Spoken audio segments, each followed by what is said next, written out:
Hi guys! Welcome back po ulit sa aking YouTube channel, Ate Ju TV. Magandang araw or magandang gabi po sa inyong lahat. Welcome, long time no see guys. Ang tagal ko na hindi nag-vlog. Mag-update lang tayo ngayon sa aking channel kasi, ayan, sayang baka mawala yung ating ads guys. Pasensya na po, sobrang busy talaga at marami pong nangyayari sa aking buhay-buhay. Kaya i-share ko po sa inyo kung ano po ang nangyayari. Tapos ngayon, andito pa po ako sa aming bahay. Samahan niyo po ako. Check po natin yung aming tinitindang barbecue. Time check po pala guys is 7:08 na ng gabi. Ayan, 7:08 na ng gabi at tignan po natin kung nakapagpaubos na po ba yung aming ate at saka si Mr. doon sa aming pwesto. Tapos ngayon guys, tara samahan niyo po ako at papunta tayo doon. Sabay bibili na rin kami ng ulam dahil wala po kaming ulam ngayong gabi. Guys, andyan na po pala ako sa bilihan ko ng ulam. Hindi na po ako nakapag-video. Naglalakad ako. Mga 3 minutes na lakad lang po yan. Galing po sa aming bahay. Yan po, bumili po ako ng ulam dahil nga po, sa sinabi ko, wala pa kaming ulam ngayon, ng gabi na yan. Tapos, ayan po, bumili po ako ng manok. Bali, 5 pieces po na hita ng manok. Yun po yung aming ulam para mas madali pong gawin.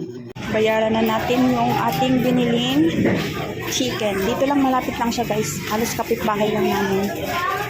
Ngayon, bumili muna ako bago tayo kumuha ng bayad. Yung bayad ko sa 288. 288. 389. Ay, 2. 2. Ay, tika. 39. 289 pala. 288 yung pangin. May plastic na. Pirato ka na. Right. Thank you. May plastic. 4, 5, 6, 7, 18. Kita nga po. Yun lang po. Huwag na bumili ka na ng ano dun siya. Bakit parang...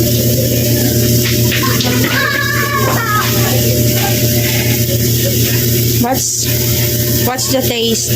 Ano po? Ano? Ito po.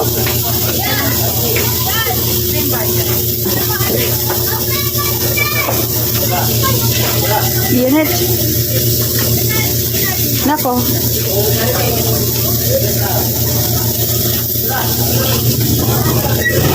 Ay, naman mo. Nak.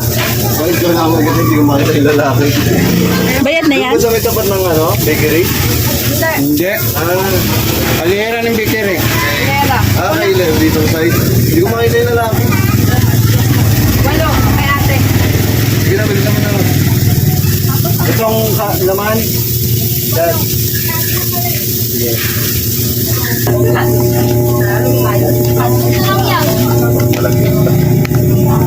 Ilan? Paano limang hotdog ka? Ano, 90.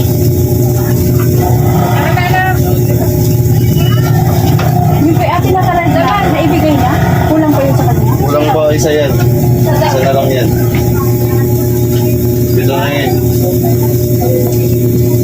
Ano siya niya? Tapos ang po next. Pwede yung ating cellphone. Baba na lang natin.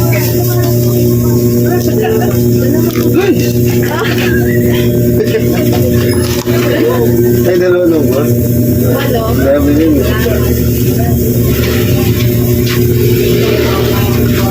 Hi guys, welcome to our vlog. Baboy. This is Lima daw, our hotdog. Hey.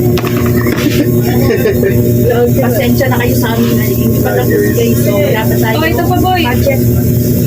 Gusto yung hotdog. Ay, palit. Ano to? Ay, ilagay mo sa ref yan ha. Nalabot ka na naman. Sige po, nakasalang po. Ay, nagto naman pala. Abot Pwede ko mga matabay. Baka masunog yun. Dalawa.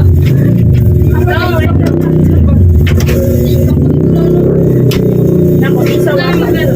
Mabulis ko magkalala. Ito ganda kalagay dito. Dito si Dugo. Soft drinks pa ba na to yan? Hindi. Tubig na to? Tayong cook. Tubig na to? Kanina po yung cook mo. Tubig na yan. Tubig na yan. Hindi ka na naman malaki si Boy. Si Boy. Hindi ka na naman malaki. Hindi yan yung cook. Uy, yung kupal mo. Kanina pa yung umami ko. Yan po yung aking ginawang merienda. Yan. Ano lang, macaroni lang siya, mac and cheese. Okay kong ginawa. Ginaya ko lang sa YouTube, guys. Sabi ng ate namin masarap. Kasi yung ate namin mahilig sa cheese. Kaya ayun. Tapos, yun, mapapaubos natin guys yung ating laman. Kasi eto na lang po siya. Ay, ito na lang. Ito na lang. Kunti na lang. Kasi nasa lang. Marami pang waiting.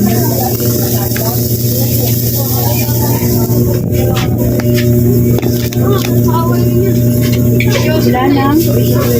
Suka.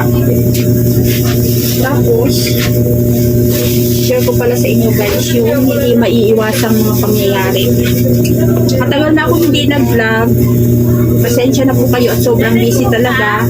Sa mga bago pa lang po sa aking YouTube channel, nagsishare po ako ng aking mga ginagawang barbecue. Ayan, pasensya na po kaagad, dalay tayo, ilaw.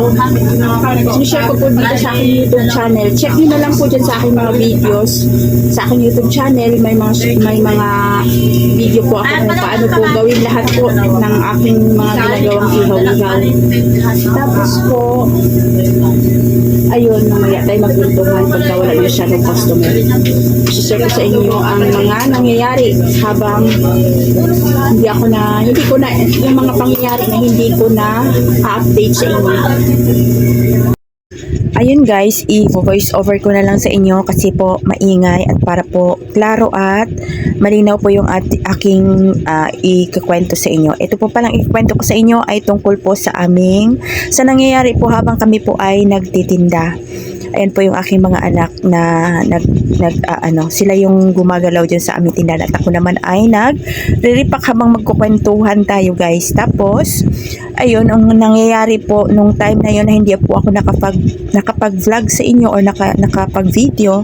Ayun po, may time para ma-aware po kayo dahil po sa pagtitinda mayroon talagang mga pangyayari na hindi maiwasan guys, katulad nung nangyayari sa ate namin kasi nga po yung anak ko na panganay yan si ate namin, siya po yung nagbabantay. Tapos yung kanyang boyfriend, yung nandyan po naka-black, siya po yung nag-iihaw-ihaw. Pati yung aking bunso, dalawa sila kasi kailangan po, dalawa po yung mag-ooperate dyan sa ihawan at hindi po pwedeng isang tao lang.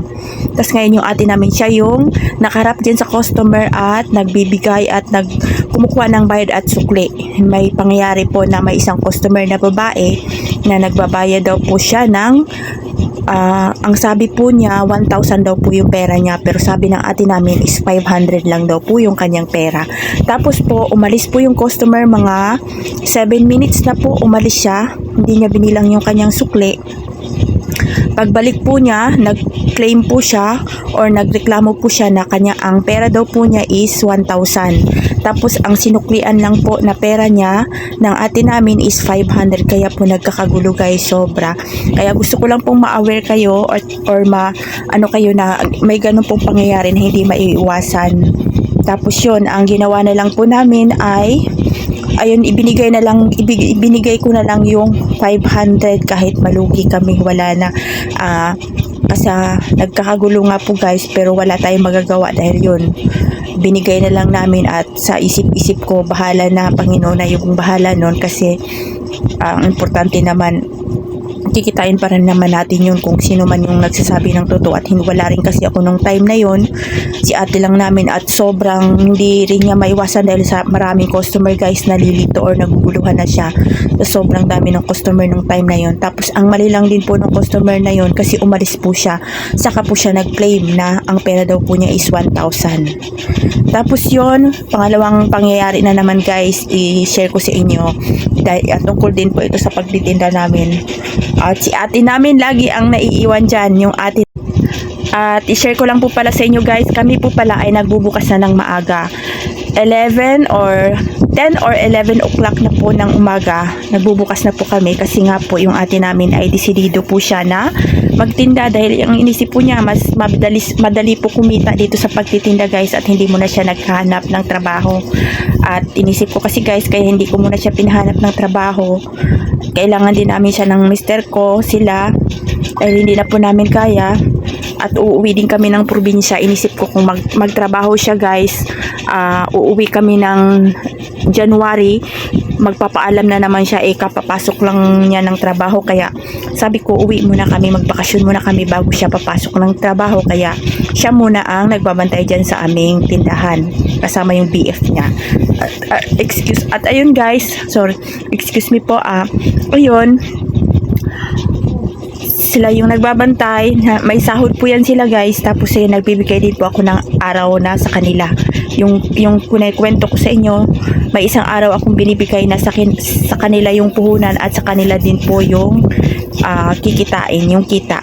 Tapos yun, yung pangalawang nangyari po sa aming pagtitinda, umaga po si ate namin ang nagbabantay. Pagka 1 po kasi guys, 1:00 ng hapon hanggang 3:00 ng hapon, ang tawag po namin dyan ay patay na oras kasi po wala po masyadong bumibili niyan.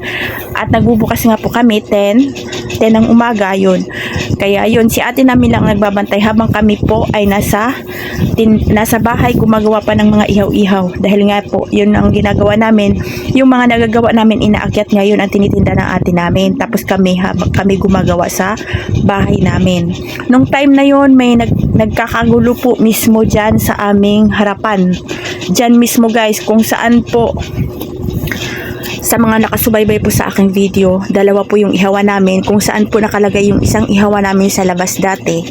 Doon po nagkakagulo yung mga tambay dyan sa aming lugar po. Yun yung sobrang na-trauma yung ate namin na hindi ko akalain na mangyayari. Hindi ko alam kung bawal ba dito sabihin guys, yun, may nagsasaksakan guys mismo sa loob ng tindahan namin. Diyos ko Lord, buti na lang safe yung ate namin at wala pong, yan yung pinapasalamat ko guys, walang lalaki sa loob, kasi kung meron hindi talaga maiwasan na mag-rumble yun guys, kasi naitulak nung nag-away ng mga tambay dyan sa harapan namin, na itulak sa loob at yung ate namin sobrang nanginginig at nabasag po yung aming stante. Yan, wala na po kasing harang, nawala po kasi yung isang ihawa namin, naitanggal nga po dahil nga po may nagrereklamo, kaya wala na po kaming ihawan sa labas. Yung harap po namin na yan mismo, dyan sa gilid na yan, sa harapan na yan, maluag na po yan, wala na po kasing ihawan, dyan po sila nagkakagulo at maluwang po yan, kayang-kaya po itulak po ng kaaway, ng nag-aaway, yung isang niyang kaaway sa loob na nga po may dalang patalim. Yun, sobra basag lahat, nagulo yung aming paninda. At yun, yun talaga guys, ang sobrang trauma yung ate namin, nanginginig ako, hindi ko malaman kung anong gagawin ko, sobrang nervyos. At yun, naireklamo namin, naipa-blatter na rin namin, tapos yun, okay naman, nakipag-usap sa amin yung yun nga lang talaga, sobrang yung pangyayari na yun ang hindi maiiwasan. Buti na lang talaga at sobra kong pinapagpasalamat sa Panginoon na hindi po nadama yung aking anak. At siya lang yung nandoon, kahit pa inisip ko guys, kung may lalaki pa doon, si mister o yung aking bunso o yung kanyang boyfriend, kung nandoon sa loob, sigurado magkakagulo at magrarumble yun guys. Kaya yun, si ate namin nanginginig na lang doon sa sulok nung time na yun. At yun, sabi sa nung nakasira ng aming estante, babayaran daw. Hindi ko alam kung mangyayari guys, yun yung naireklamo na namin sa barangay. Hindi ko alam kung mababayaran pa. Buti na lang talaga meron kaming extra na estante para po meron kaming madidisplihan ng aming mga ihawan. Ayun, yun yung nalagyan namin ulit. Buti may isa pa kaming estante, kung wala na kaming madisplihan. Parang hindi kasi maganda guys pag nakalatag lang yung ating paninda, walang estante. Mas maganda tignan pag may estante. Kaya ayun, sa awa ng Diyos, wala namang yun nga lang yung trauma ng ate namin, dahil nakita niya mismo yung gulo sa harapan dyan sa loob ng tindahan namin, dahil nga po naitulak yung yung nag-aaway, nasa loob sila mismo nag-aaway dahil naitulak ng kaaway niya yung nakaaway niya sa loob. Yun. Nagulo na ng sinasabi ko, guys. Sana naintindihan nyo. Tapos yun lang yung ano ko, na sobra kong nagpapasalamat sa Panginoon dahil wala po, hindi po nadama yung ate namin. Yun lang, may nasira pero ang importante napapalitan naman yun, at meron din kaming extra na istante. Yun lang, naireklamo na rin namin, na gawa na namin kung ano yung dapat gawin. Yun lang yung kailangan natin i-ano ko rin, ma-aware kayo na hindi talaga may ganun talaga pag once na nagtitinda tayo, naghahanap buhay, may mga pangyayari talaga na hindi natin maiiwasan. At yun lang, masishare ko bago tayo mag-upisa at bago tayo magtinda, kailangan talaga tayong mangingi ng protection sa Panginoon at magpasalamat sa lahat-lahat ng blessings.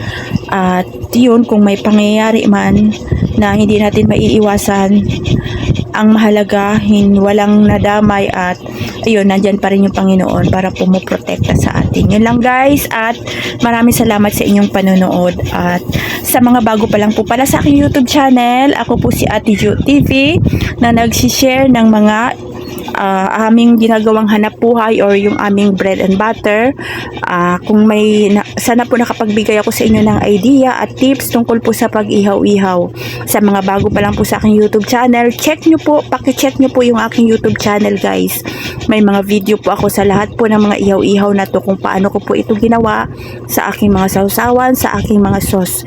Sinishare ko po sa inyo at para po makapagbigay din po ako sa inyo ng idea, at para po magkakaroon, lahat po tayo ay magkakaroon ng hanap buhay, lalo-lalo na sa mga interesado pong mag-iihaw-ihaw or magba-barbecue.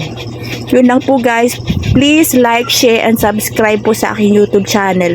Maraming salamat po ulit, and God bless po sa ating lahat.